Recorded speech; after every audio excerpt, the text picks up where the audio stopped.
तो दोस्तों आप सभी का स्वागत है आज के इस लेक्चर में। जो टॉपिक्स हम लोग कवर करने वाले हैं वो है रिप्रेजेंटिंग डेटा और cards into tables, hypothesis verification, procedures, T price problem, उसके सूडो कोड प्लस कॉन्सेप्ट्स हम लोग दोनों को देखने वाले हैं और ये काफी इंपॉर्टेंट है एग्जाम के लिहाज से, तो हम लोग इसको अच्छे से कवर करेंगे।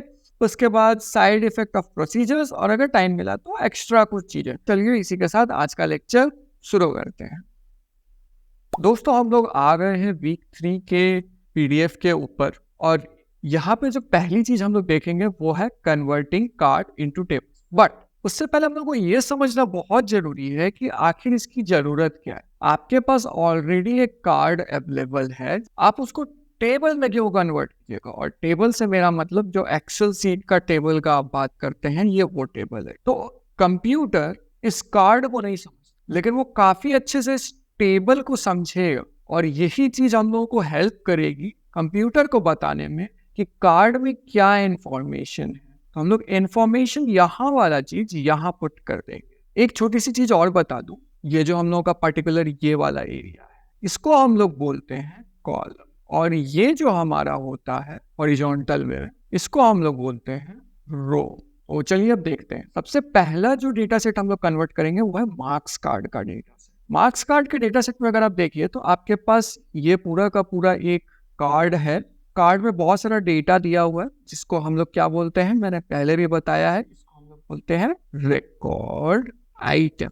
इस रिकॉर्ड आइटम में पहला वैल्यू जो होता है वो नेम होता है या लेबल होता है, और दूसरा चीज जो होता है वो वैल्यू होता है। याद रखने वाली बात यह है कि ये जो वैल्यू है ये डिफर कर सकता है, लेकिन नेम और लेबल डिफर नहीं करेंगे फॉर डिफरेंट कार्ड्स। और ये जो हमारे पास है इसको हम लोग बोलते हैं आईडी, और ये यूनिक होता है। तो हम लोग क्या कर सकते हैं, जो हमारा लेबल है उसको कॉलम ले सकते हैं और जो हमारा वैल्यू है उसको हम लोग रो ले सकते हैं। तो अगर आप देखिए आईडी एक लेबल है तो आपको ये आईडी दिख रहा होगा, तो हम लोग ये आईडी इधर से इधर पुट कर दी। उसके बाद ये नेम अगेन एक लेबल है, इस नेम का अलग अलग वैल्यूज हो सकता है। तो ये जो नीचे में यहाँ आप देख रहे हैं कॉलम, ये वैल्यूज, ये हर एक कार्ड का अलग अलग वैल्यू। उसका जो जेंडर है अगेन एक लेबल है, वो जेंडर जो है वो यहाँ आ गया और वो क्या है, नाम है फीमेल।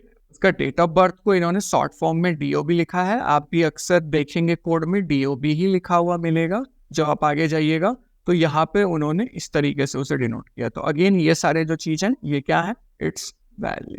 सिटी के साथ भी इन्होंने वही किया, वो सिटी इन्होंने सिर्फ लिया है, टाउन को नहीं लिया है, क्योंकि मोस्ट ऑफ द टाइम आपको टाउन नहीं पता रहेगा, आपको सिर्फ सिटी बताया जाएगा। एक चीज जो ध्यान रखने वाली बात है यहाँ पे वो ये है कि पर्टिकुलरली जो एक रो होगा वो पूरा का पूरा एक रिकॉर्ड या एक कार्ड को डिनोट कर रहा है, और ये काफी इंपॉर्टेंट है समझना, क्योंकि इसी से आप काम करिएगा। और जब आप इन सारे को मिला दीजिएगा तो ये आपको पूरे के पूरे डेटा सेट के मल्टीपल रिकॉर्ड्स के वैल्यूज देंगे। आई होप आपको ये चीज अच्छे से समझ आ गई होगी, नहीं तो कमेंट सेक्शन में पूछ सकते। तो यहाँ पे इन्होंने कुछ डिटेल्स दिया है, जैसे हर एक कार्ड जो है unit of information, different attributes और फील्ड। तो मैंने इसे रिकॉर्ड आइटम बोला, आप इसे एट्रीब्यूट भी बोल सकते और फील्ड्स भी बोल सकते। तो ये जो नेम है इनको मैंने बोला है लेबल या फिर रिकॉर्ड आइटम भी बोल सकते। इन सारे को हम लोग टेबल में ऑर्गेनाइज किया। तो अगर आप देखिए तो आपको कार्ड को कैरी करने के लिए कितना जगह चाहिए होता था, लेकिन आप एक टेबल अगर बना दीजिए तो आप सारा इंफॉर्मेशन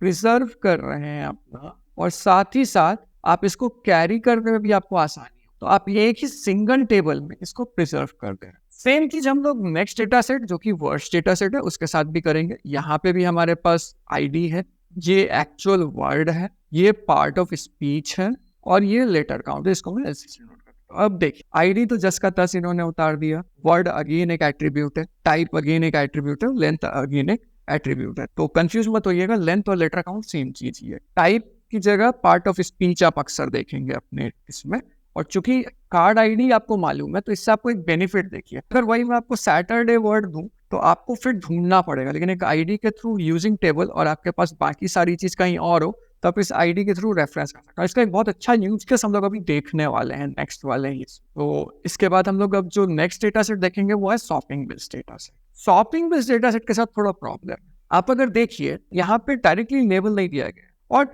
मेन चीज देखिए तो आइटम तो एक पूरा का पूरा एट्रीब्यूट है, लेकिन इसके अंदर मल्टीपल वैल्यूज है ना, मल्टीपल वैल्यूज है तो वो क्या हो गया, लिस्ट है। सेम चीज कैटेगरी के साथ भी है और क्वांटिटी के साथ भी है, प्राइस के साथ भी है एंड कॉस्ट के साथ भी है। तो अगर आप सबको लिखने जाइएगा जैसे यहाँ पे इन्होंने दिखाया है लिख करके, तो आप देख सकते हैं कि हर बार डाटा डुप्लीकेट हो रहा है, आप एक ही डाटा को बार बार लिख रहे हैं। और ये एक प्रॉब्लम इसलिए है क्योंकि जब आपका फाइल साइज बड़ा होगा तो स्टोरेज प्रॉब्लम आएगी, क्योंकि जब आप डेटा साइंस में काम करेंगे तो आपको टेराबाइट ऑफ डेटा के साथ भी काम करना पड़ सकता है। तो अगर आप इस तरीके से चीजों को रखिएगा तो आपके लिए बहुत प्रॉब्लम कर सकता है। और यहाँ उस चीज को इन्होंने हाईलाइट भी किया, problem is aggravated as the number of entries in the bill increase. तो यहाँ पे हम लोग क्या कर सकते हैं, जो चीजें कॉमन है उसे हम लोग बस एक बार लिखेंगे इस आईडी को यूज करके, इसके साथ इसको जोड़ेंगे, इसके साथ इसको जोड़ेंगे, क्योंकि ये सारी चीज तो कॉमन है। और उसके बाद फाइनल टोटल कॉस्ट जो है उसको जोड़ेंगे, और जो डिफर करेगा उसमें अगेन एक और टेबल बनाएंगे, उसमें हम लोग आईडी के थ्रू रेफरेंस करेंगे customer, item, category, quantity, price, cost. इसमें होता यह है आईडी 1 है, आपने शॉप नेम रखा, कस्टमर नेम रखा जो कि सेम रहेगा थ्रू आउट, और टोटल आपने रखा टोटल। उसके बाद आपने अगेन ये आईडी को यूज किया। यहाँ पे याद होगा जब मैंने पहला लेक्चर में बताया था या दूसरे लेक्चर में बताया था, तो रेफरेंसिंग का एक कॉन्सेप्ट बताया था। ये रेफरेंसिंग उसी आईडी के थ्रू होता है, तो ये आईडी आपको रेफरेंस करने में करेगा। अब देखिए आइटम डिफर करेगा, तो अगर आप देखिए तो यहाँ पे हम लोग टेबल 1 बना रहे हैं और यहाँ पे हम लोग टेबल 2 बना रहे हैं। आप जो रेफरेंस कर रहे हैं इस आईडी के थ्रू रेफरेंस कर रहा है। और आपको अगर मैं आईडी 1 दूं तो आप इसको फेच करेंगे सबसे पहले कि वो एसवी स्टोर का है और उस श्रीवत्सन का बिल है और वो क्या क्या खरीदा। आप दूसरा एक बार ब्राउन में यूज कीजिएगा टेबल 2 में, और वहां से आप आइटम, कैटेगरी, कितना क्वांटिटी, कितना प्राइस था पर आइटम, उसका टोटल कॉस्ट क्या था, और फिर आप टोटल पे जाइएगा। तो ये तो होगा कुछ बेसिक चीजें। अब नेक्स्ट जो है वो एक टॉपिक है जिसको हम लोग स्टैट्स से भी ले सकते हैं, कंफर्म कर सकते हैं, और हम लोग मैथ से भी कंफर्म कर सकते हैं। चलिए उसको देखते हैं। तो जो नेक्स्ट चीज आपको इंट्रोड्यूस करवाया गया है उसे कहते हैं systematic process of hypothesis verification. सबसे पहले हम लोग को ये समझना चाहिए कि हाइपोथेसिस वेरिफिकेशन हुआ क्या। सपोज स्टेटमेंट 1 कोई चीज है जो आपने कहा वो राइट है, और एक दूसरे पर्सन ने कहा स्टेटमेंट 2 राइट है, तो दोनों के बीच में तो कंफ्यूजन हो गया। तो क्या करें, तो हम लोग चेक करेंगे, और वो चेकिंग जो होता है उसे हम लोग बोलते हैं हाइपोथेसिस वेरिफिकेशन। इसका नाम systematic process of hypothesis verification इसलिए है क्योंकि हम लोग इसमें स्टेप बाय स्टेप जाते हैं। ठीक है, तो चलिए देखते हैं कि यहाँ क्या है। यहाँ पे इनका हाइपोथेसिस क्या है वो समझना थोड़ा इंपॉर्टेंट है। वो इनका स्टेटमेंट 1 जिसको हम लोग S1 से डिनोट कर सकते हैं वो ये है, इनका ये हाइपोथेसिस है। बट एक दूसरा हाइपोथेसिस है जो इसका अल्टरनेट बोलता है, यानी कि लॉन्ग वर्ड जो है वो ज्यादा है कंपेयर टू शॉर्ट वर्ड। तो इन्होंने उसके ऊपर एक टेस्ट किया। इन्होंने सबसे पहले फ्रीक्वेंसी काउंट किया जो हमने वीक 2 में सीखा था। उसके बाद इन्होंने थ्रेशोल्ड बनाया। क्या फ्रीक्वेंट है अगर वो मोर देन 1 है, और लॉन्ग है अगर वर्ड ग्रेटर देन या इक्वल टू 6 है। तो अब आप एक चीज सोचिएगा कि नॉन फ्रीक्वेंट क्या हुआ। तो नॉन फ्रीक्वेंट वो हुआ जो लेस देन 1 हुआ, या लेस देन या इक्वल टू, क्योंकि मोर देन 1 बोल रहा है ना, तो 1 इंक्लूडेड नहीं। और शॉर्ट वर्ड का मतलब यहाँ पे हुआ लेस देन या less than 6, not equal to, less than 6। तो ये लोग card by card iteration run किए। तो यहाँ बहुत सारा प्रोसेस हिडन है, जैसे आइट्रेशन हो गया, ये लोग आइट्रेट किए सारे कार्ड के ऊपर। उसके बाद इन्होंने फिल्टर किया, और एक फिल्टर नहीं, इन्होंने 2 फिल्टर्स लगाए। पहला फिल्टर इन लोगों का था वर्ड लॉन्ग है या नहीं, और दूसरा फिल्टर था कि वो फ्रीक्वेंट है कि नहीं। After the calculation they found out कि जो शॉर्ट वर्ड्स है वो सिर्फ 8 ही हैं, जो लॉन्ग वर्ड है और उनका हाई फ्रीक्वेंसी है, यहाँ पे आप देख सकते हैं, वो सिर्फ 1 है। शॉर्ट वर्ड 15 है, जो हमारा लॉन्ग वर्ड है और उसकी फ्रीक्वेंसी लो है, वो है 23। तो ये जो आप देख रहे हैं ये क्रॉस हेयर वाला, इसको हम लोग एक तरीके से अलग टाइप का टेबल बोल। इसमें एक साइड में आप नेगेटिव, एक साइड में पॉजिटिव। तो सपोज यहाँ पॉजिटिव है, यहाँ नेगेटिव है, यहाँ पॉजिटिव है, यहाँ नेगेटिव है। तो यहाँ पे अगर हाई है और यहाँ पे इसका मतलब शॉर्ट है, तो यानी कि ये हम लोगों को सही है, क्योंकि हम लोग को हाईएस्ट फ्रीक्वेंसी वर्ड चाहिए, राइट। उसके बाद जो नेक्स्ट वर्ड हम लोगों को है वो है long word and low frequency. तो हम लोग को मेनली इन दोनों के साथ डील करना है, इसके साथ और इसके साथ। तो आफ्टर दिस कैलकुलेशन S1 जो है कि high number of short words the long words occur frequently, लेकिन कि हम लोग ऑन एन एवरेज क्या बोल सकते, अगर आप देखिए तो आपको लो वाला अलग मिल रहा है और हाई वाला अलग मिल रहा है। तो शॉर्ट वर्ड्स की ज्यादा फ्रीक्वेंसी है या लॉन्ग वर्ड की, ये पता करने के लिए तो इन दोनों को सम करना होगा और इन दोनों को सम करना होगा। तो यहाँ 15 है 23 है, तो हम लोग यहाँ क्या करेंगे, यहाँ पे हम लोग करेंगे 15 + 23 एंड ये हमारा नीचे डिनोमिनेटर आ जाएगा और हम लोग को 23 करना होगा, क्योंकि हम लोग क्या बोल रहे हैं, लॉन्ग वर्ड है उसका फ्रीक्वेंसी कम है, ये चेक करने के लिए। तो ये हमको कुछ एवरेज देगा। तो अगेन आप देख सकते हैं कि यहाँ पे एक और स्टेप इंक्लूडेड है जो कि मैंने यहाँ लिखना भूल गया था, वो था एवरेज काउंट और बोथ, और सेम चीज आप इधर भी करेंगे। तो 8 + 1 9, ये वो मेरा लो फ्रीक्वेंसी वर्ड के लिए हो गया। हाई फ्रीक्वेंसी वर्ड के लिए भी तो हम लोग को चेक करना है। तो हाई फ्रीक्वेंसी के लिए क्या होगा, 8 + 1 9, नीचे 9 और ऊपर कितना हम लोग को चाहिए 8। तो जो एवरेज ज्यादा होगा हम लोग उसको ले सकते। तो आई होप आपको ये चीज अच्छे से समझ आ गई होगी। नहीं समझ आई तो कमेंट सेक्शन में जरूर पूछ लें, मैं अच्छे से बता दूंगा आपको। तो इसके बाद हम लोग नया चीज को देखेंगे जिसको कहते हैं प्रोसीजर। चलिए उस पर चलते। तो हमारा जो नेक्स्ट टॉपिक है वो है प्रोसीजर्स। प्रोसीजर क्या है? A procedure is a block of organised reusable code that is used to perform a single related action. ये बहुत लंबा चौड़ा लिखा हुआ है, तो चलिए सबसे पहले इसमें जितना इंफॉर्मेशन है उसको समझने की कोशिश करते हैं। ऑर्गेनाइज्ड का मतलब स्ट्रक्चर्ड, रीयूजेबल मतलब can be used many times, ठीक है।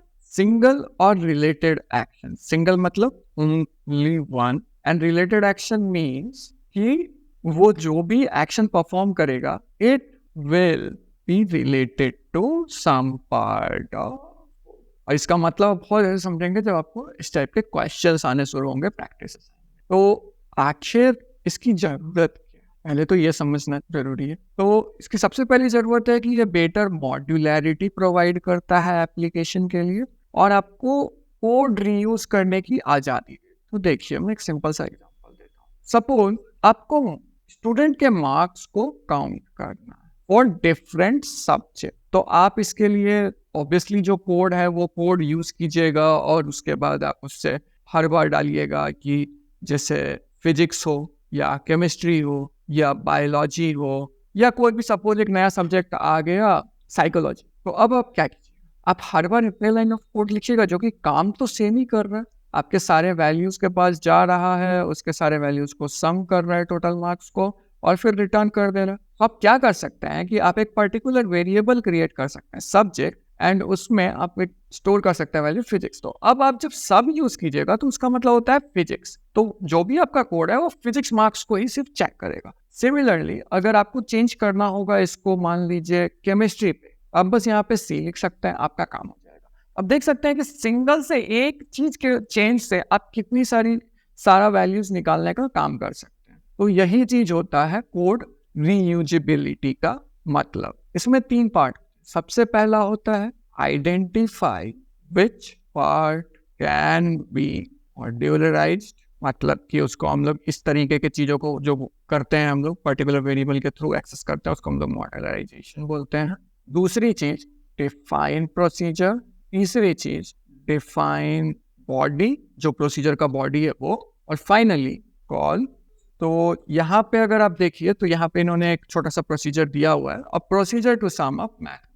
प्रोसीजर का इन्होंने नाम दिया है सम मैथ्स, ठीक है। कैसे इसको डिफाइन करना है वो भी मत जानिए, बस इतना जानिए कि प्रोसीजर का नाम है सम मैथ्स। उसमें जो आर्ग्यूमेंट है, जो वैल्यू हम लोग यहाँ पे फॉर सब्जेक्ट कर रहे थे, इन्होंने जेंडर के लिए किया है, तो इसलिए इन्होंने नाम रखा है जेन। Procedure call procedure with a parameter, तो ये कॉलिंग करने का तरीका है प्रोसीजर को, जो मैंने यहाँ बोला ना कॉल प्रोसीजर, ये चीज है। Argument variable is assign to parameter value, तो ये जो पर्टिकुलर एफ है जब आप इसको कॉल कर रहे हैं तो ये हो जाता है आर्ग्यू, और जब आप इसको डिफाइन कर रहे होते हैं तो इसको हम लोग क्या बोलते हैं, parameter. Procedure call is simply implicitly starts with gen is equal to, जैसा मैंने अभी आपको बताया, यहाँ पे हम लोग चेंज कर सकते हैं।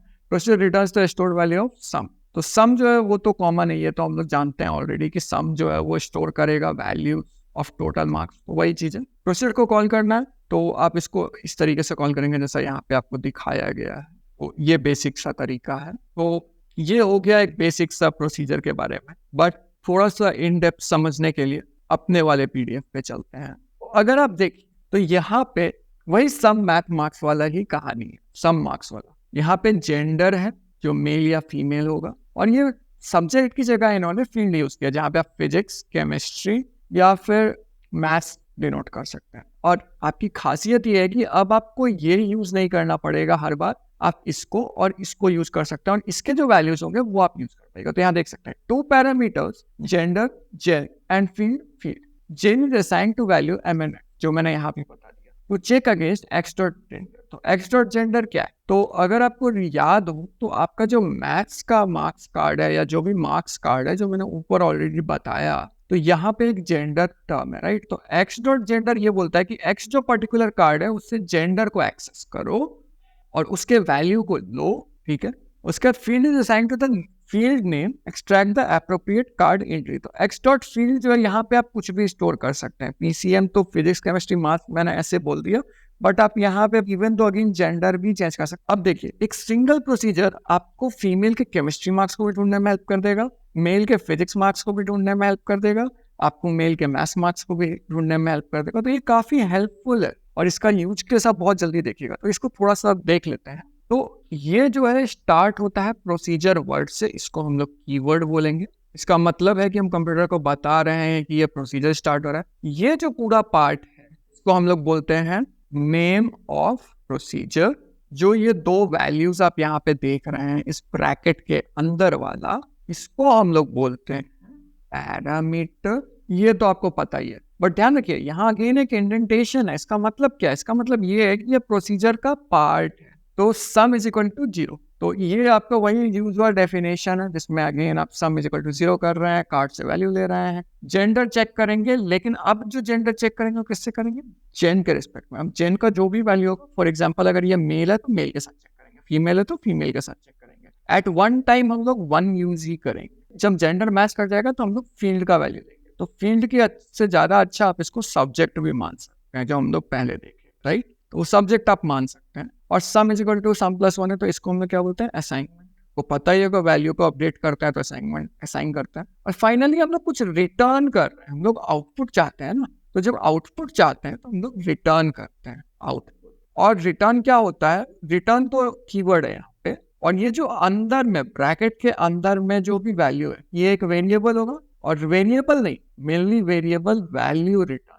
और फाइनली आपको ये बताना होगा कंप्यूटर को कि आपका प्रोसीजर एंड हो चुका है। तब एंड कीवर्ड का यूज करेंगे और उस जो प्रोसीजर आपका नेम है वही नेम यूज करेंगे। एक चीज जो ध्यान रखने वाली बात होगी यहाँ पे वो ये कि आपका जो ये ब्रैकेट है वो यहाँ नहीं लगेगा, क्योंकि आप प्रोसीजर को एंड कर रहे हैं, आप इनपुट नहीं कर रहे हैं। याद रखिएगा, जब भी आप पैरामीटर को दे रहे होते हैं तो वो इनपुट में जाता है, not at the end of the part. I hope आपको ये चीज काफी अच्छे से समझ आ गया होगा।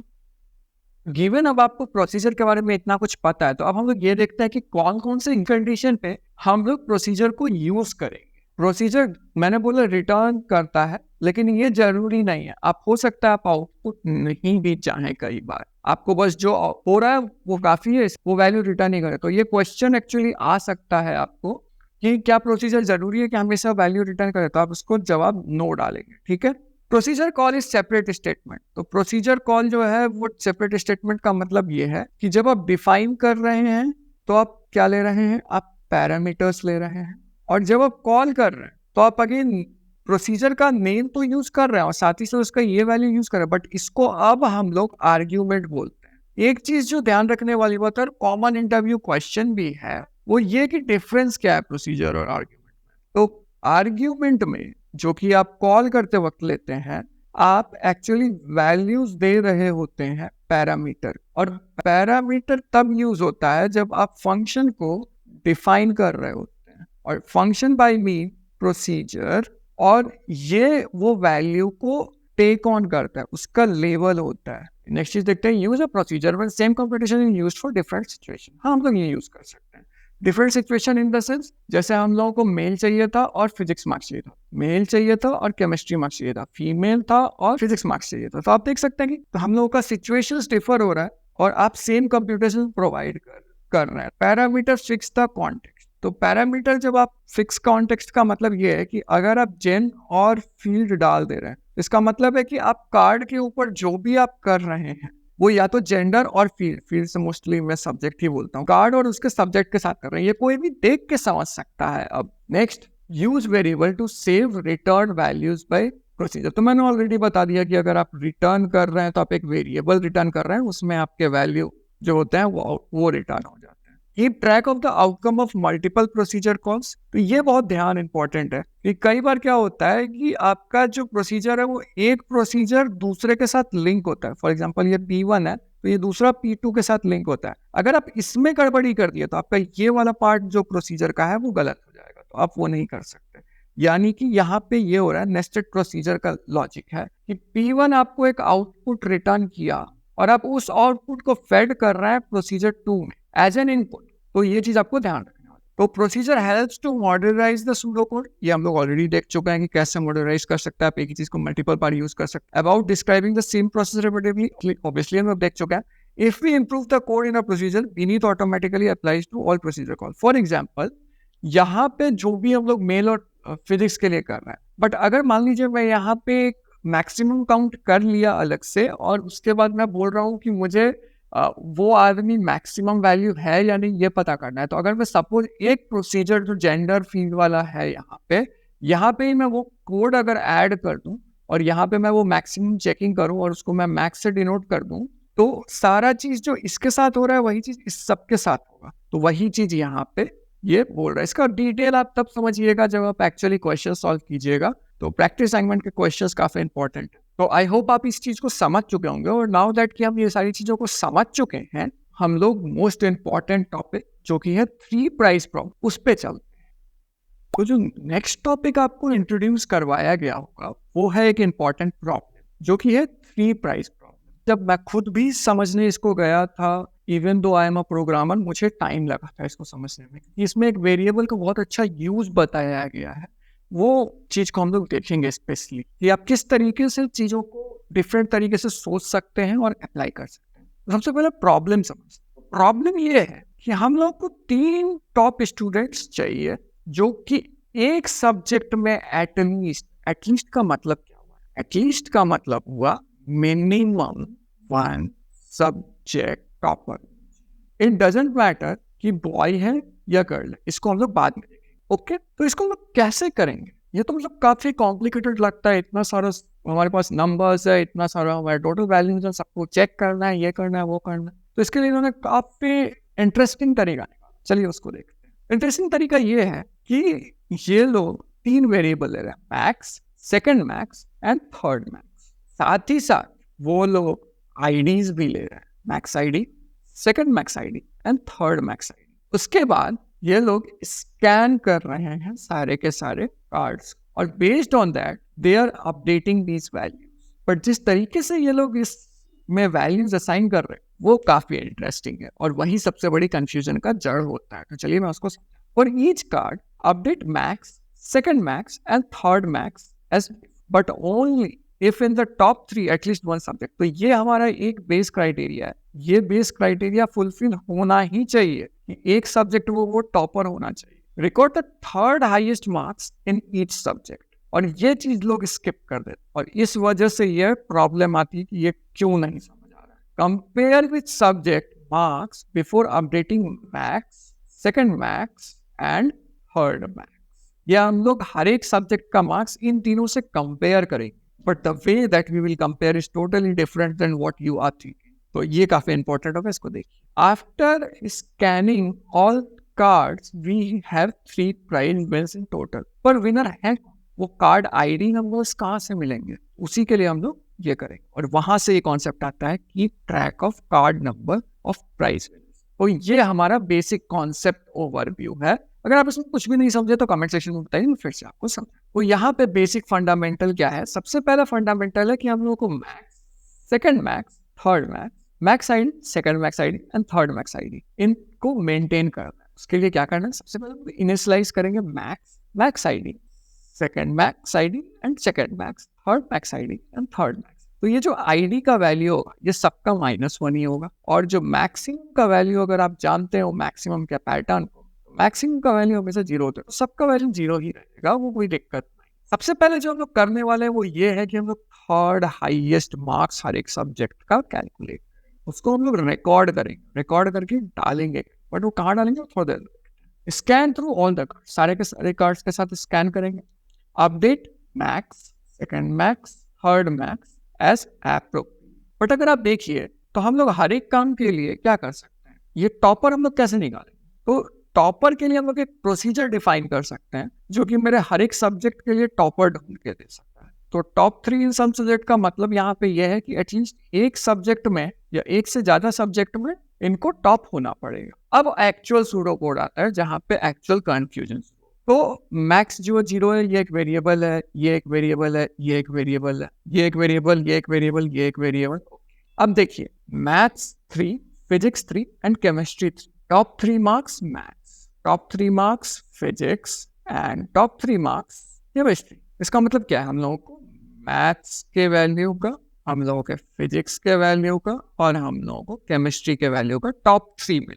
तो अगर आप देखिए टॉप 3 इन सम सब्जेक्ट, तो सब्जेक्ट टॉपर ये इन्होंने एक लिस्ट डिफाइन किया, बट इन्होंने अब इसको यूज नहीं किया, इन्होंने यूज यहाँ पे किया। तो टॉप 3 मार्क्स एक्चुअली जो है वो एक लिस्ट है, इसमें ये टॉप 3 मार्क्स मिलेंगे। इससे क्या होगा, हमारा काम थोड़ा इजी हो जाएगा, सारे कार्ड्स में स्कैनिंग नहीं करेगा। अब हम लोग क्या करेंगे, पहला फाइल 1 से कार्ड उठाएंगे, जो हमारा मेन डेटा है उससे हम लोग कार्ड उठाएंगे। तो बेसिकली आप जो भी पर्टिकुलर एक वैल्यू लेंगे एक्स का, वो होगा if subject topper x maths 3, physics 3 and chemistry.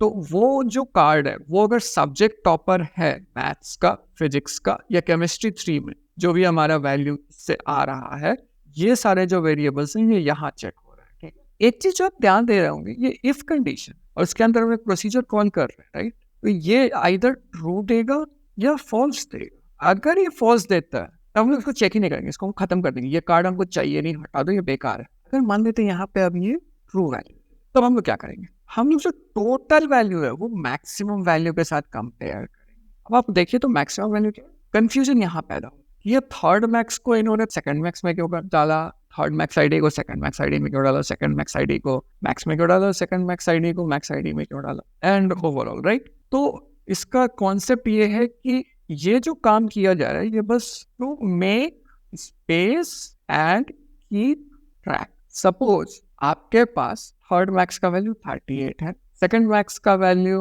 29 है और थर्ड मैक्स आपका जो फर्स्ट मैक्स है, जो मैक्सिमम है 58, ये जो आपका है ये सेकंड मैक्स है। अब अगर आप देखिए मेरे पास सपोज एक नंबर आ जाता है 98, अब अगर मैं 98 को यहाँ डाल दिया डायरेक्ट, तो ये कहाँ चला जाएगा, ये तो डालना है ना, ये मेरा सेकंड मैक्स बन जाएगा, राइट?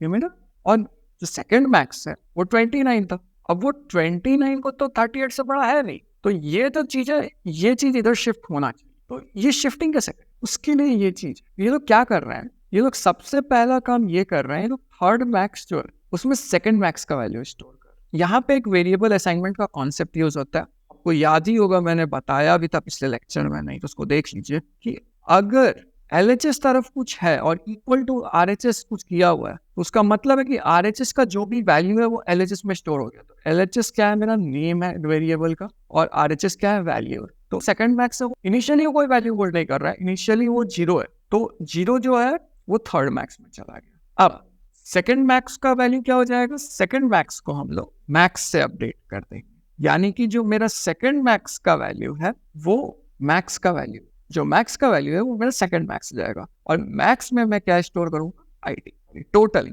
अब ये जो टोटल स्कोर है ये मैक्स में स्टोर हो गया। तो इस तरीके से ये पहला वैल्यू जो हो गया वो मेरा मैक्सिमम वैल्यू। अब हो सकता है कि ऐसे वैल्यूज भी आ जाए जब मेरा ये मैक्सिमम फेल हो जाए, तो उसके लिए ये सारे कंडीशंस हैं। लेकिन ध्यान रखिए अपडेट आप उसी तरीके से करेंगे, अगर आपका वैल्यू मैक्स और सेकंड मैक्स के बीच आता है, जो कि एक्स्ट्रा टोटल है, इसके बीच आ रहा है, तो आप सबसे पहले थर्ड मैक्स का वैल्यू सेकंड मैक्स में कन्वर्ट करेंगे, एंड सेकंड मैक्स का वैल्यू जो है वो टोटल हो जाएगा। आप पूछेंगे मैक्स वैल्यू कहाँ गया, मैक्सिमम पर डिफाइंड है, मेरा जो टोटल वैल्यू है वो सेकंड मैक्स और मैक्स के बीच आ रहा है, तो मतलब कायदे से जो भी मेरा टोटल वैल्यू है वो सेकंड मैक्स बन जा रहा है। अब हो सकता है कि थर्ड मैक्स और सेकंड मैक्स के बीच भी वैल्यू आए, तो हम लोग क्या कर सकते हैं, थर्ड मैक्स को टोटल वैल्यू के तौर पे स्टोर कर सकता है।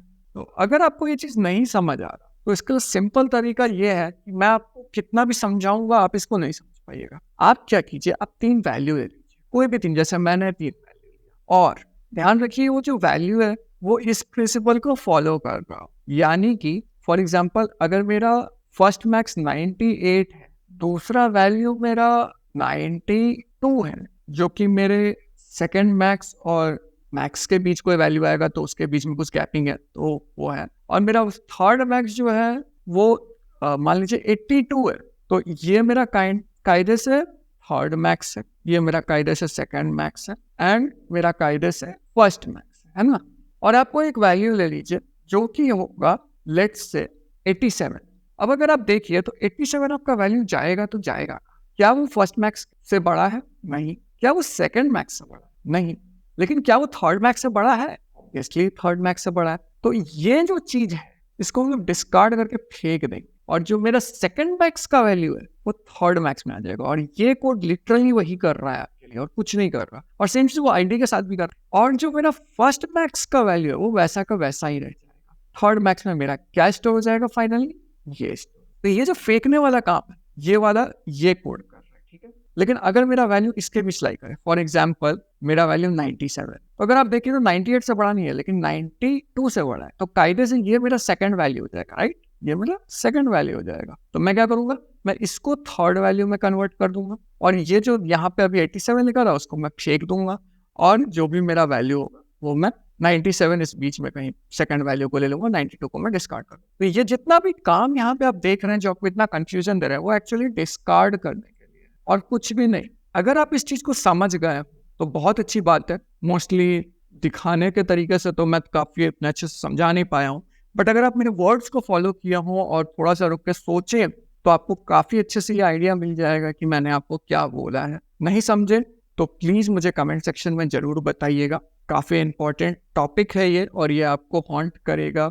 अब हम लोग बस ये देख लेते हैं कि कुछ बाउंड्री कंडीशंस भी होते हैं। क्या हो अगर जो प्राइज विनर्स है सेम जेंडर के हों सारे के सारे? तो फॉर योर काइंड इन्फॉर्मेशन, ये जितना भी हमारा कोड है इसमें आप कहीं भी जेंडर को देखिएगा ही नहीं। वो जो जेंडर होगा वो टॉप 3 मार्क्स में छुपा हुआ है, ठीक है। लेकिन हम लोग कंडीशन इंपोज कर सकते हैं कि सारे के सारे सेम जेंडर, तब आपको ये 3 प्राइस प्रॉब्लम के वैल्यू को चेंज करना पड़ता है, ठीक है।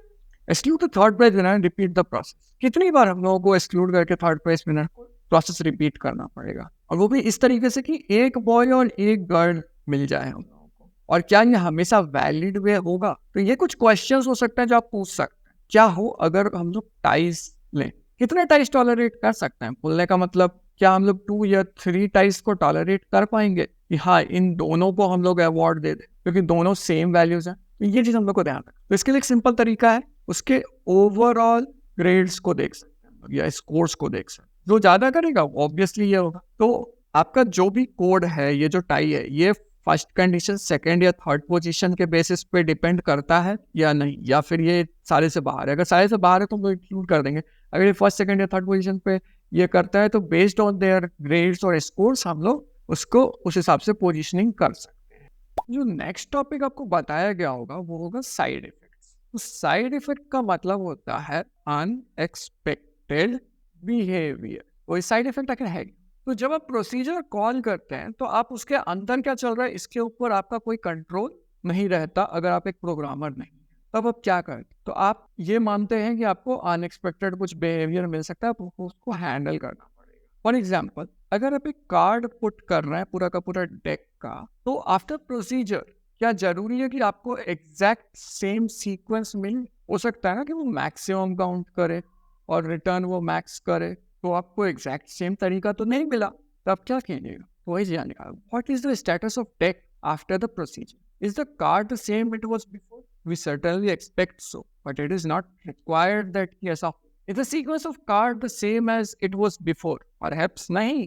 मैं ऑलरेडी बोल चुका ना कि सेम सीक्वेंस तो जरूरी नहीं है। Depend on what we mean by restore the deck. हम लोग एक्सप्लिसिट डाल सकते हैं कि हम लोगों को फिर से प्रीवियस तरीके से चाहिए हमारा कार्ड, बट ये जरूरी नहीं है कि same deck but normally be in reverse order. अगर आप सॉर्ट कर रहे हैं तो ऐसी चीजों को हम लोग साइड इफेक्ट बोलते हैं। इसमें procedure modifies some of the data during the computation. इसमें data in the sense sequence है, ये ध्यान रखने वाली बात है। और कई बार ये साइड इफेक्ट्स डिजायरेबल होते हैं, हम लोग को चाहिए होते हैं, और कई बार ये नॉन डिजायरेबल होते हैं। और इसका बहुत अच्छा एग्जांपल तब देखिएगा जब आप एक इंटरप्रेटर पे अपना कोड रन करके देखिएगा पाइथन में। खैर, ये वो सारी चीजें जो बताई गई हैं। एक और चीज बताई गई है जो इन डेप्थ है कि आखिर ऐसा हो क्यों रहा है, जो भी हम लोगों का साइड इफेक्ट है वो क्रिएट क्यों हो रहा है। बट ये बोनस है, ये एग्जाम के पर्सपेक्टिव से नहीं है और कोर्स पर्सपेक्टिव से भी नहीं है। बट अगर आपको बोनस कंटेंट में इंटरेस्टेड है तो आप नेक्स्ट सेक्शन देख सकते हैं।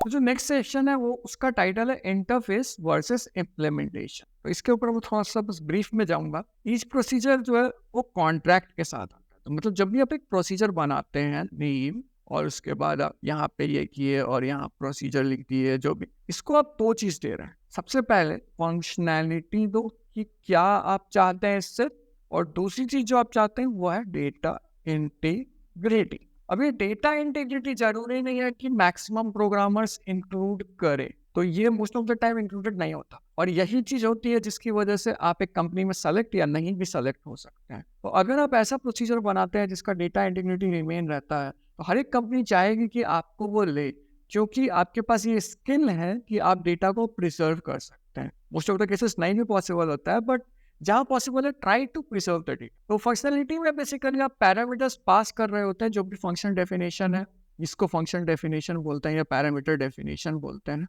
इसके अंदर जो भी आता है वो फंक्शनैलिटी का पार्ट होता है। और आप रिटर्न क्या करें, तो मैं लास्ट में आप देखे होंगे मैंने रिटर्न और दिस बोला था ना कि यहाँ पे कुछ आता है तो वेरिएबल, तो आप क्या रिटर्न एक्सपेक्ट करते हैं, तो वो चीज आपको ध्यान रखना। फॉर एग्जाम्पल, आप एक लिस्ट रिटर्न करना चाहते हैं, लेकिन आपने जो वेरिएबल डिफाइन किया है a=1, वो एक इंटीजर वैल्यू।